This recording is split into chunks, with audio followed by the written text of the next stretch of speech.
მოგესალმებით, ეთერშია გადაცემა რაკურსი ევროპისკენ, მე კი მისი ავტორი და წამყვანი გიორგი მიქელაძე გახლავართ. გადაცემიდან გადაცემამდე ფაქტიურად ყოველი კვირის განმავლობაში და თითქმის ყოველ დღე მსოფლიო პოლიტიკაში რაღაც განსაკუთრებული და ახალი ხდება. ასევე ეს ხდება იმ ომებში, რომელიც დღესდღეობით მსოფლიოში მიმდინარეობს და აქტიურად, ასე ვთქვათ, ცხელი პროცესებია და ამ ომებსაც მსოფლიო პოლიტიკაზე განსაკუთრებულად დიდი გავლენა აქვს, რადგან მათი შედეგებიდან ან ყოველდღიური სიტუაციებიდან გამომდინარე ხშირად იცვლება პოლიტიკოსების ფრაზები ან გადაწყვეტილებები, რომლებიც დიდ გავლენას ახდენენ მსოფლიო ბედზე. ამერიკა, ევროპა, რუსეთი, ჩინეთი, ახლო აღმოსავლეთი ყველა ჩართული ამ პროცესში და როგორც ეს ისტორიულად ხდება ხოლმე, ხშირ შემთხვევაში საქართველოც ასე ვთქვათ, ამ იდეებისა და ძალების გასაყარზე დგას და იდეაში ცდილობს რაღაც თავისი გზის პოვნასაც, რამდენად გამოზდის ან რამდენად გამოუვა ეს მომავლის საკითხია, თუმცა სწორედ ამაზე ვაპირებთ დღეს ვიმსჯელოთ ჩვენ სტუმართან ერთად, სამხედრო პოლიტიკური ექსპერტი ლევან ნიკოლაიშვილი გახლავთ ჩვენი სტუმარი. მოგესალმებით ბატონ ლევან, მადლობა ჩართვისათვის. მადლობა მოწვევისათვის. ბატონ ლევან, როგორც აღვნიშნე, ხშირად იცვლება ყოველდღიურად მსოფლიო პოლიტიკის პროცესები და მათ შორის ქართული პოლიტიკის პროცესებიც. მინდა დავიწყო იმ პროცესით, რომელიც ეხება ამერიკის ელჩის წასვლას საქართველოსთან და ზოგადად დიპლომატიიდან, როგორც მან განაცხადა, თუმცა სანამ ეს მოხდებოდა, მანამდე ასე ვთქვათ, უცნაურად დაემთხვა ერთი პროცესი, როდესაც საელჩომ გამოაქვეყნა განცხადება, რომ მარკო რუბიოს თხოვნით იყო წინადადება, რომ ელჩი შეხვედროდა ბიძინა ივანიშვილს და განეხილა სხვადასხვა საკითხები, რასაც მოყვა ბიძინა ივანიშვილის განმარტებითი წერილი, სადაც ისაუბრობდა თუ რატომ არ შეხვდა ელჩს და ზოგადად მიმოიხილავდა ამერიკასთან ურთიერთობის პროცესებს და შემდეგ მივიღეთ უცნაური დამთხევა, ორ დღეში ფაქტიურად ჩამოვიდა სენატორი, რომელიც ცნობილია თავისი კონსერვატორული შეხედულებებით და ასე ვთქვათ, ზუსტად მსგავსი ტიპის შეხედულებებით, რომელიც გაცხადებული აქვს ქართულ ოცნებას და შემდეგ უკვე ელჩი აკეთებს განცხადებას, რომ ის საერთოდ დიპლომატიიდან მიდის. ერთის მხრივ, რა თქმა უნდა, ყოველი ახალი ადმინისტრაცია ხშირად ცვლის ელჩებს ბევრ სახელმწიფოში, რაც ტრამპმა გააკეთა, თუმცა ამ შემთხვევაში ცოტა უცნაურად დაემთხვა კონკრეტულად ამ მომენტში დანიგანის მიერ ამ განცხადების გაკეთება. თქვენი აზრით, არის ეს ერთმანეთთან კავშირში და გულისხმობს იმას, რომ ამერიკის პოლიტიკა, ასე ვთქვათ, საქართველოსთან მიმართებით სამომავლოდ ცოტა სხვანაირი იქნება, თუ ეს უბრალოდ დამთხევაა და მეტი არაფერი?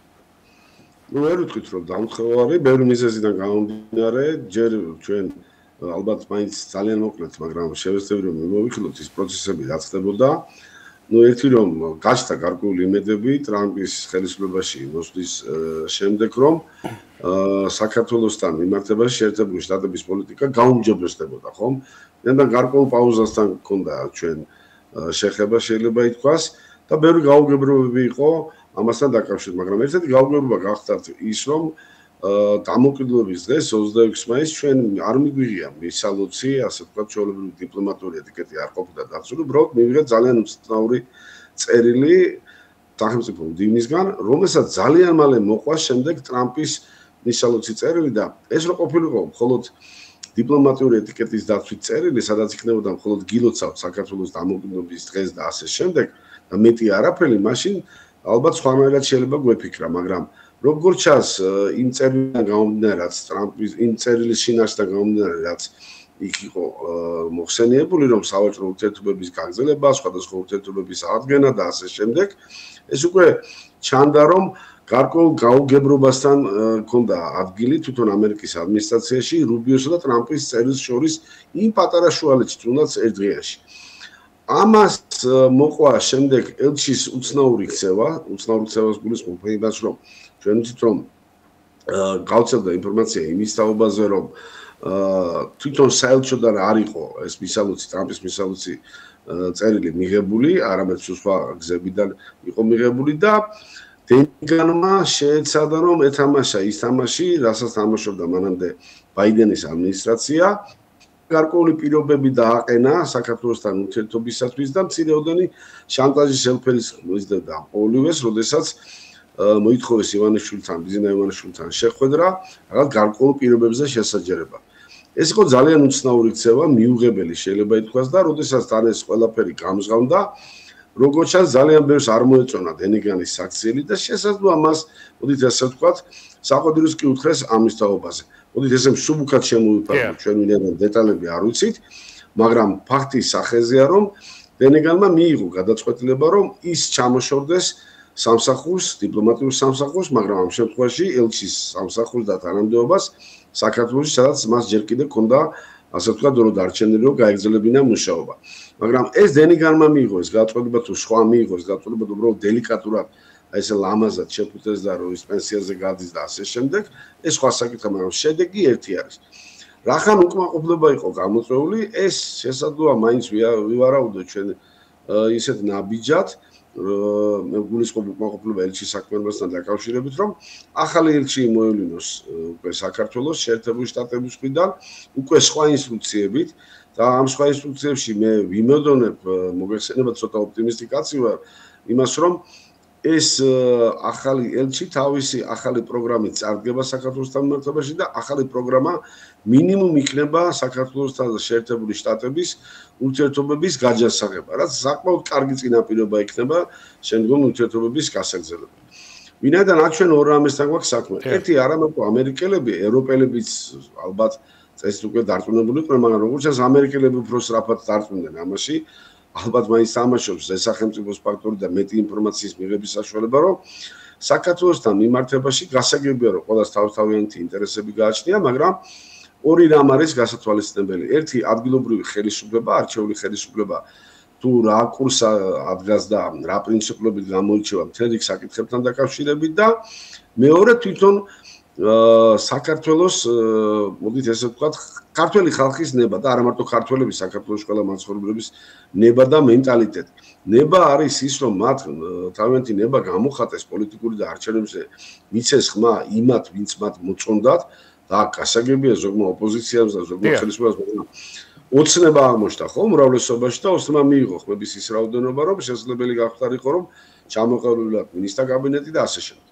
ოპოზიციამ ვერ მიიღო ხმების ის რაოდენობა და ის ასე ვთქვათ ძალიან გამაღიზიანებელი უკვე ყველასათვის და ცოტა სასაცილო და ნებავ ტრაგიკომიკულ ასე ვთქვათ ფორმატში გადახსეული რომ არჩევნები გაყავდა, მაგრამ ვერავინ ეს მტკიცებულება ვერ წარადგინა, რა თქმა უნდა, გასაგებია რომ არაფრის მომცემი არ არის. ამიტომ წესით და რიგით გონიერი ნებისმიერი ასე ვთქვათ ხელისუფლება უცხოელ ხელისუფლებას გულისხმობ მე ალბათ ივარაუდებს იმას და იანგარიშებს იმას, რომ გააკეთებს შესაბამის ანალიზს იმისათვის, რომ როგორ ვითეთოს საქართველოსთან ამ ხელისუფლების პრინციპილობის პირობებში და თან ჩვენ თუ ხედავთ, რომ საქართველოს თუმე არა აქვს ისეთი გასაჭირი, რომ მოდით წყალებში ვიტყვი ამას, რომ შიმშილით მოგდეს. ეკონომიკა ძლიერდება, მთელი რიგი კავშირები მყარდება აღმოსავლეთის ქვეყნებთან, კი ბატონო, გასუშავებას, მაგრამ ამ კავშირებს ამყარებენ სხვა წამყვანი ევროპული ქვეყნების და შეერთებული შტატების. გუშინ ტრამპმა გააკეთა განცხადება ზუსტად სიისთან ჩინეთის ლიდერთან სავაჭრო ურთიერთობის კიდევ უფრო გაძლიერებაზე, ურთიერთვიზიტებზე და ასე შემდეგ და ბუნებრივია ამ ლოგიკიდან გამომდინარე თუ სხვას აქვს ურთიერთობები, ჩვენ რატო ასე ვთქვათ, არ შეიძლება გქონდეს. თუმცა აქ არის ერთი დეტალი, რაც მინდა კითხოთ. ხომ არ არის ესეთი რაღაცა, რომ ასე ვთქვათ, არ გაუვიდეს საქართველოს ინდივიდუალური პოზიცია, იმიტომ რომ სხვა პატარა ქვეყნებმაც შემდეგ არ ჩათვალონ, რომ ნუ აი ქართველებს თუ გამოუვიდათ, ეგება ჩვენც გვაქვს დავშვათ საერთაშორისო გადაწყვეტილებებში მეტი სუვერენიტეტის, ასე ვთქვათ, ნუ უფლება ცუდი სიტყვა, მაგრამ შესაძლებლობა დავარქვათ. ხომ არ არის განურჩევლად მათი შეხედულებისთვის, მსოფლიო წამყვანი ქვეყნებისთვის ცუდი პრეცედენტის არ დაშვების ამბავი და არა ის, რომ აი ეს კონკრეტული ხელისუფლება არ მომწონს, ან ის ოპოზიცია უფრო მომწონს. ნაწილობრივ გეთანხმებით, ნაწილობრივ იმაში, რომ რა თქმა უნდა, ესეც შეძლება და ესეთი ვერსიას აქვს არსებობის უფლება, მაგრამ ჩვენ ერთი რამ უნდა გავითვალისწინოთ და ამიტომ ვთქვი ნაწილობრივ, რომ როდესაც მე ვსაუბრობ, რომ აღმოსავლეთის გნებავთ არაბულ ქვეყნებზე საუბარი იყოს, გნებავთ ჩინეთს და ასე შემდეგ, ეს ხომ არ არის სამხრივი სურვილი საქართველოს ხელისუფლებიდან, რომ ჩვენ გვინდა მათთან ეკონომიკური ურთიერთობის დამყარება, გაძლიერება, ინვესტიციების მოზიდვა და მათ არ უნდათ და ესეთი რამ ხო არ ხდება, ხომ? ორხრივი შეთანხმება და ორხრივი თანხმობა ხდება და ამ ორხრივი თანხმობის მიღებამდე ჩვენ ერთი რამე აუცილებლად უნდა გავიანგარიშოთ, რომ იმ ქვეყნებს, რომელზეც მე მაქვს საუბარი, გარდა ასე ვთქვათ, პოლიტიკური პროგნოზების გაკეთებისა და პოლიტიკური სიმტკიცის შემოწმებისა, რაც არის ჩვენ ქვეყანაში, აქვს საშუალება, რომ ასევე ეკონომიკური, ასე ვთქვათ, დაზვერვა ჩაატარონ, ხო, რამდენად ღირებულია ამ ქვეყანაში ინვესტიციების ჩადება, რამდენად ღირებულია, ვთქვათ, ეკონომიკური სხვადასხვა კავშირების დამყარება და ამერწმუნეთ, რომ საკმაოდ მდიდარი ქვეყნები არიან და აი ესეთ საკითხებს ძალიან სერიოზულად აღიქვამენ. თუ აქ იქნებოდა რამე ისეთი საეჭვო მდგომარეობა, რაც მათ არ აწყობთ, რომ შემდგომში ამ ინვესტიციებს ან საფრთხე დაემუქროს, ან ეკონომიკურ ურთიერთობას საფრთხე დაამკვიდროს, ისინი ესეთ რისკზე არ წავიდონ.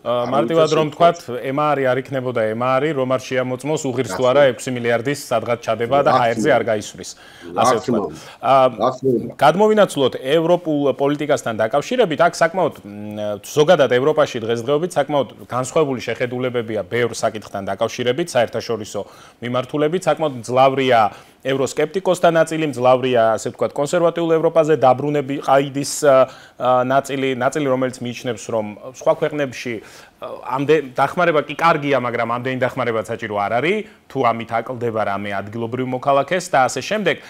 როგორ პოლიტიკას ელოდებით ევროპელების მხრიდან, როდესაც პირველად ძალიან დიდი ხნის განმავლობაში ევროპელთა შეხედულება და ამერიკელთა შეხედულება საერთაშორისო საკითხებთან დაკავშირებით არ არის ერთი და იგივე. ან ამერიკა უბრალოდ არ კარნახობს პირდაპირ ასე იქნება, ან ასე იქნება. რას უნდა ველოდოთ ძლიერი ევროპული ქვეყნებისგან საქართველოსთან მიმართებაში გულისხმობ?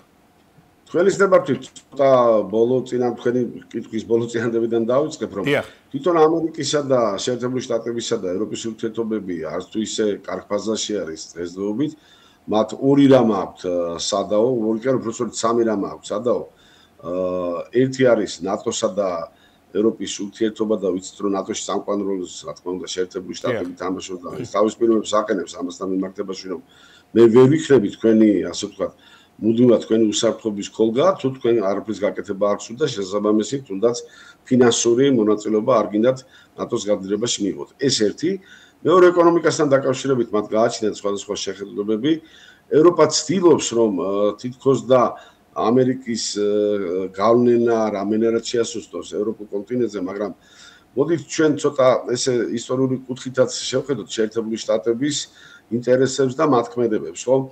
როგორი ადმინისტრაციაც არ უნდა მოვიდეს, ვინც არ უნდა მოვიდეს ხელისუფლებაში, შეერთებულ შტატებს აქვს თავისი კურსი აღებული და მას აქვს თავისი გავლენები და ინტერესები მსოფლიოს თითქმის ყველა კუთხეში და განსაკუთრებით ევროპა არის უმეტ პრიორიტეტის მქონე, ალბათ კანადისა და მექსიკის შემდეგ. ამასაც ხაზი უნდა გავუსვათ, ვინაიდან ისინი მაინც მეზობელი ქვეყნებია და იქ უფრო მეტი ლობიც თამაშობს თავის საქმეს და სხვა საკითხების, მაგრამ ევროპა არის ერთ-ერთი მთავარი პრიორიტეტული ინტერესისა და გავლენის სფერო და ევროპას ესე ადვილად შეერთებული შტატები არ დაანებებს თავს. მე აქ არ გულისხმობ იმას, რომ ევროპა შეესწება რომ ამ გავლენისგან თავი აიცილოს, მაგრამ რასაც ისინი აკეთებენ დღესდღეობით შეერთებული შტატებისთვის თუ არ იქნება მისაღები, მოდით პირდაპირ ვიტყვი, დაუფარავად შეიძლება მცირეოდენი პრობლემები მათ შეექმნათ შემდეგ ეკონომიკიდან გამომდინარე უსაფრთხოების სფეროში.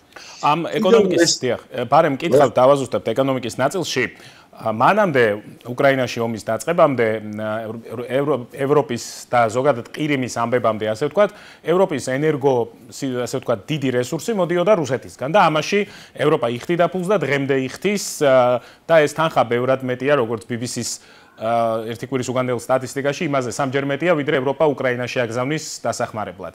ბოლო 3 წელიწადში 900 მილიარდი დაიხარჯა რუსეთის ნავთობსა და გაზზე, როდესაც 300 მილიარდია ფლიანად დაახლოებით დახარჯული უკრაინის დასახმარებლად, რაც ერთის მხრივ ცოტა კომიკურად ქმნის სიტუაციას, იმიტომ რომ სანქციებს უწესებ, მაგრამ შემდეგ მაინც უხდით თანხას, რომელსაც რუსეთს ხომ ვიცნობთ, ჩვენ ხო ვიცით, რომ ეს ფული არ დაიხარჯება გზებზე, პენსიებზე, მასწავლებლების ხელფასის ზრდაზე და ასე შემდეგ.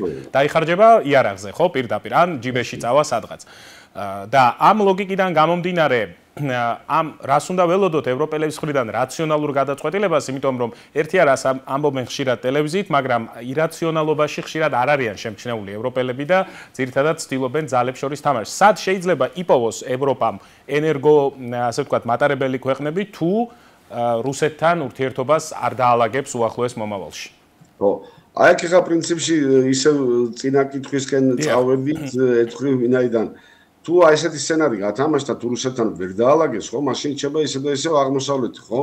და აღმოსავლეთიდან ენერგომატარებლების მიწოდების ყველაზე მარტივი და ყველაზე ჩვენზე უნდა გაიაროს. გზა, რა თქმა უნდა, არის ერთ-ერთი საქართველო. საქართველო არის ის კიდი, გასაგებია რომ ჩვენი გეოგრაფიული მდგომარეობა მართლა სტრატეგიული არის და სწორედ საქართველოს უნდა მიიღონ მან ეს ყველაფერი, ხო? აქ საქართველოს გავლით, ასე ვთქვათ, ხო? აქედან გამომდინარე, უმჯობესი იქნებოდა რომ საქართველოს პოლიტიკისთვის, საქართველოს მიმართ, ასე ვთქვათ, საგარეო პოლიტიკისთვის მათ მაინც გადაეხედათ და ცოტა მეტი თავშეკავება ქონოდათ, თუნდაც იმ თვალსაზრისით, რომ ამ ქვეყნის სუვერენიტეტზე რაღაც ზეწოლა არ მოეხდინათ და სხვადასხვა შანტაჟის ფორმები არ გამოეყენებინათ ისეთები, რომლებიც ძალიან ცუდად გამოიყურება თვითონ ვიტყოდი მე ქართული საზოგადოების თვალში.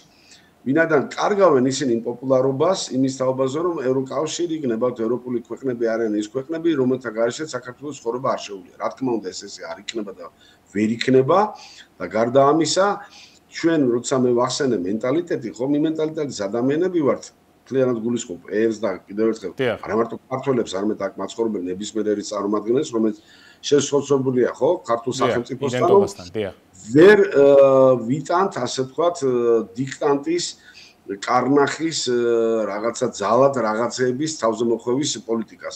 გაცილებით ადვილია ჩვენთან საუბარი იმ შემთხვევაში, თუ კი ხოლო უფრო მეც გავაკეთებთ, ვიდრე საერთოდ ხოლო, ასე ვთქვათ. რა თქმა უნდა. ძალიან მინდა მოვასწრო. და ერთიც აუცილებლად ესეც უნდა თქვა ევროპასთან დაკავშირებით, კიდევ ერთი სერიოზული ფაქტორია, რა თქმა უნდა, დაუმთავრებელი რუსეთ-უკრაინის ომი. და ამ ომში მუდმივად მე ვერ ვიტყოდი ევროპელების, არამედ ცალკეული ევროპელი ლიდერების ძიება იმისთვის, რომ რაც შეიძლება მეტი სარგებელი ნახონ ამ ომიდან. ეს არის ყველაზე დიდი პრობლემა დღესდღეობით რაც არის ევროპაში და ამ პრობლემამ შეიძლება წარმოქმნას მეორე უფრო დიდი პრობლემები მათთან მიმართებაში და თუმცა ამ პრობლემას შეიძლება თვითონ ეს ქვეყნები გადააქცენ უკვე სხვა პოლიტიკურ ვითარებაში, ვინაიდან მანდამაინც ევროპელი ასე ვთქვათ, ცალკეული სახელმწიფოს წარმომადგენლები, ლიდერების მოსაზრებები ერთია ომთან დაკავშირებით, მაგრამ ვთქვათ, სხვადასხვა ქვეყნების მოსახლეობის ინტერესის და მოსაზრებაც ომთან დაკავშირებით აბსოლუტურად განსხვავებულია. არავის არ სურს, ერთია რომ ფიქრობენ მუდმივად, რომ რუსეთი შეიძლება იყოს და არის კიდევაც საფრთხე მათთვის, მაგრამ არავის არ სურს ჩვენი დღეს რომ იხილონ რაღაც რუსული ბომბები ან რაკეტები მათი ქვეყნების თუ ქალაქების თავზე. რაც გამორიცხული არ არის უბრალოდ მიზეზიდან გამომდინარე, რომ ეს ადამიანები იმ დროს, როდესაც ლიდერებს გულისხმობ ამ შემთხვევაში, მიდის გარკვეული მოლაპარაკება მის თაობაზე, რომ იქნებოდა ომი შეწყდეს და ყველაზე მთავარი ჯერ მიღწეული არ არის, მხოლოდ ტყვეების გაცვლის დონეზე არის ურთიერთობა დასული, პერიოდულად უკრაინას ეხმარებიან იმაში, რომ იქნებ რამენაირად ეხმარებიან არა მარტო ტექნიკური თვალსაზრისით, არამედ მოდით ესე ვთქვათ, სადაზვერო თუ სადაზვერო ინტელექტუალური თვალსაზრისით. ხო, რა თქმა უნდა, რომ რუსეთის ქალაქები დაიბომბოს. ხა რუსეთისთვის ეს არც უცხოა, არც ახალია და არც ისეთი არ არის, რომ რუსეთის მოდით ძალიან მარტივად ვიტყვი. და კარგად გამიგეთ. მე არა ვარ. ერთი შეკითხვა ზუსტად მინდა მოვასწრო ამ კონტექსტში, დიახ, დაასრულეთ და ზუსტად ამ კონტექსტში უნდა გკითხოთ. მე არ ვარ რუსეთის ფანი და ვერ ვიქნები, ერთ უბრალოდ მიზეზიდან გამომდინარე, რომ რუსეთი არის ოკუპანტი ქვეყანა და ჩემი ქვეყნის ტერიტორიები ჯერ კიდევ ოკუპირებულია, მაგრამ არა ვარ არც უკრაინის ფანი ამ შემთხვევაში, ვინაიდან უკრაინის ლიდერშიპმა დააგრია თავდაბოლომდე უკრაინელი ქალაქები, ინფრასტრუქტურა, ამდენი ადამიანები დახოცილი და როცა მათ უბიძგებენ, რომ იცი რა, რუსეთის დამარცხება არის შესაძლებელი, ეს არის utopia. ერთ უბრალოდ მიზეზიდან გამომდინარე. რუსეთს თუ რამე შეუძლია გააკეთოს, მეტნაკლებად, კარგად თუ ცუდად ეს სხვა საკითხია, მაგრამ ხანგრძლივად დააწარმოოს, ეს არის ომი. ომის ამის ისტორიული მაგალითები არსებობს, თუმცა რა თქმა უნდა, შეუძლებელია და ყოვლად გაუმართლებელია რუსეთის ის მოქმედებები თავის მეზობლებთან, რომელსაც ჩადის და ეს საშინელებაა, თუმცა აქ არის მნიშვნელოვანი დეტალი, რუსეთი ატომური ქვეყანაა, დიდი ქვეყანაა და ასე ვთქვათ, რუკიდან ერთ დღეში რუსეთს ვერ გააქრობ, თუ ბუნებრივია რაღაც 1000 ატომური ბომბი არ ჩააგდე იქ, რასაც არავინ არ აპირებს და არ გააკეთებს, რადგან 1000 სროლა თავად რუსეთსაც შეუძლია. აქედან გამომდინარე, რა ტიპის პოლიტიკა შეიძლება შეიმუშაონ იმ ქვეყნებმა, რომლებიც რუსეთის ოკუპაციის ქვეშ, საფრთხის ქვეშ არიან, რადგან არც არ აპირებს რუსეთი წასვლას და შეიძლება ახლა გაჩერდეს, 10 წელიწადში აღარ გაჩერდეს, მეტი მოისურვოს, მეტი მოახერხოს, ისევ თუ ვაჭრობა აღუდგა გამდიდრდა, როგორც ეს მანამდე პუტინმა მოახერხა, როდესაც ნავთობის ფასებით იქამდე მივიდა მისი სიმდიდრე, რომ ყველანაირი სანქციის მიუხედავად შეუძლია აწარმოოს ხანგრძლივი საომარი მოქმედებები, რა შეიძლება იყოს და როგორი შეიძლება იყოს მეზობელი ქვეყნების პოლიტიკა, რა თქმა უნდა, დასავლელ ან აღმოსავლელ პარტნიორებთან ურთიერთობით, ისე რომ რუსეთს არ გაუჩნდეს იდეა, რომ მოდი მე ამ ჩემს პრობლემებს რაკეტებით მოვაგვარებ და არა დიპლომატიურ ოთახებში. მე ვერ გამოვდგები ამ შემთხვევაში უკრაინისა და მოლდოვის მრჩევლად, მაგრამ რასაც საქართველოზე ვიტყვი, თავისთავად ხადია მათაც შეუძლიათ აიღონ, თუმცა აბსოლუტურად სხვადასხვა ვითარებაში ვიმყოფები. ჩვენი პირველი მიზანი უნდა იყოს თავისთავად ცხადია მშვიდობის და სტაბილურობის შენარჩუნება. როცა მე ამას ვიძახი, თავისთავად ჩდება მეორე შეკითხვა, კი, ჩვენ გვინდა მშვიდობა, მაგრამ რუსეთს უნდა კი ჩვენთან მშვიდობა? ეს გასაგებია, რომ ძალიან სერიოზული საკითხია, მაგრამ ჩვენ ერთადერთი რაც შეგვიძლია გავაკეთოთ და ეს გარდაუვალია, დღეს და ხვალ შეიძლება არ მოხდეს, მაგრამ უნდა შემუშავდეს და საკმაოდ სერიოზული პრაგმატული პოლიტიკა, როგორ ვიმოქმედოთ რუსეთთან მიმართებაში და ერთ ჩვენ ერთ დღეს მოგვიწევს მოლაპარაკების მაგიდასთან ერთად დასტომა, მაგრამ მე რასაც ხაზი მინდა გავუსვა, ისაა ეს რომ რუსეთთან მარტო მოლაპარაკების მაგიდაზე დასტომა ალბათ არ იქნება ადვილი ბევრი მიზეზიდან გამომდინარე. ჩვენ უნდა გამოვიყენოთ ყველა საერთაშორისო ბერკეტი და ყველა ძლიერი მოთამაშე, ვისაც შეიძლება რუსეთმა ანგარიში გაუწიონ. მე ამ შემთხვევაში პირადად, რა თქმა უნდა, მე ვიძახი და ჩემი პირადი აზრია, შეერთებულ შტატებს და ჩინეთს ერთობლივად გამოვიხილავდი ჩვენ პარტნიორად რუსეთთან მოლაპარაკების პროცესში. გავამატებდი სიამოვნებით, რომ იყოს შესაძლებელი და რატომ არის შესაძლებელი ამას კიდევ ერთხელ ხაზს გავუსვავ ევროკავშირსაც, მაგრამ ევროკავშირმა სამწუხაროდ რუსეთთან ის პოლიტიკა აირჩია, რომელიც არ ჩვენთვის არ არის სანდო. ვინაიდან ერთხელ სანქციების დაწესება და მეორეხელ მათთან ვაჭრობა ნიშნავს იმას, რომ ჩვენთან ერთად მოლაპარაკების პროცესი შეიძლება ჩვენს მშვენივრად გვიღალატონ ან რუსეთთან რაღაცის გამო გაგცვალოთ. აქედან გამომდინარე მე ასე ვფიქრობ, რომ ჩვენ თავის დროა ყველაფერს თავისთავად ცხადია და როცა იქნება შესაბამისი პოლიტიკური გარემოება სოფლიოში, შესაბამისი საერთაშორისო ვითარება, ჩვენ უნდა გამოვიყენოთ ეს ყველაფერი იმისათვის, რომ რუსეთთან ვაწარმოოთ ის მოლაპარაკება, რაც ჩვენთვის ძალიან მნიშვნელოვანია, თუნდაც დეოკუპაციის თვალსაზრისით და თუნდაც კიდევ ბევრი საკითხებთან დაკავშირებით, მაგრამ მარტო ამ მოლაპარაკებებში შესვლა მე მანდამაინც პრინციპში თავისთავად ცხადია, არათუ სიამოვნებს ამჯერა რომ ნორმალური იქნება, მაგრამ ორი ძლიერი სახელმწიფოსთან ერთად მათთან საუბარი შესაძლებელია. მე მაპატიეთ ცოტა შეიძლება ცუდი ნათქვამი გამომდის, ვინმე შეიძლება ტრაბაში ჩამოთვალოს და მაგ გარკვეული გამოსვლება იგივე რუსეთის ფედერაციის სამხედრო ბაზების გაყვანასთან დაკავშირებით და მახსოვს ის მოლაპარაკების პროცესი როგორ იმართებოდა და ვინ გვედგა გვერდში, ვინ გვეხმარებოდა, რომელი სახელმწიფოები და რომლები პირიქით გვიჩნდა რომ რუსეთისთვის რაღაცა დაგვეთვა, ან პირიქით გვიჩნდა რომ რუსეთისთვის არაფერი დაგვეთვა, მაგრამ იყო ისეთი მომენტები, როდესაც ჩვენ ვღებულობდით ძალიან რაციონალურ წინადადებებს, რომელიც ჯერდებოდა, მუშავდებოდა და შემდეგ მაგალითად ამერიკელებისგან სავარაუდოდ. კი ბატონო, ზუსტად ესე იყო და საბოლოო ჯამში მოხდა ის, რომ ჩვენ მივიღეთ შედეგი და საქართველოსთან გავიდა, ასე ვთქვათ, რუსეთის სამხედრო ბაზები. სამწუხაროდ შემდგომ წლებში წარმოებულმა არც თუ ისე ნორმალურმა პოლიტიკამ ორივე მხრიდან ვიტყოდი, მე ვერ ვიტყვი მარტო საქართველოს მხრიდან, რუსეთის მხრიდანაც გაუაზრებელმა ქმედებებმა გამოიწვია ის, რომ საქართველოს ტერიტორიები 20% კვლავ ოკუპირებულია. მაგრამ კიდევ ერთხელ უნდა დაგემშვიდობოთ სამწუხაროდ ჩვენი დროა. უბრალოდ ამას უნდა დაგეგმოთ და ძალიან დიდი მადლობა და იმედი ვიქონიოთ, რომ რა თქმა უნდა უახლოეს მომავალში დეოკუპაციის საკითხი გაირკვევა ან ყოველ შემთხვევაში გამოჩნდება რაღაც კონტურები, დაგემშვიდობებით სამხედრო პოლიტიკური ექსპერტი ლევან ნიკოლაიშვილი პასუხობდა რაკურსი ევროპისკენ კითხვებს. ჩვენი გადაცემა დღეს ამით დასრულებულია. მე მომდევნო შაბათამდე გემშვიდობებით.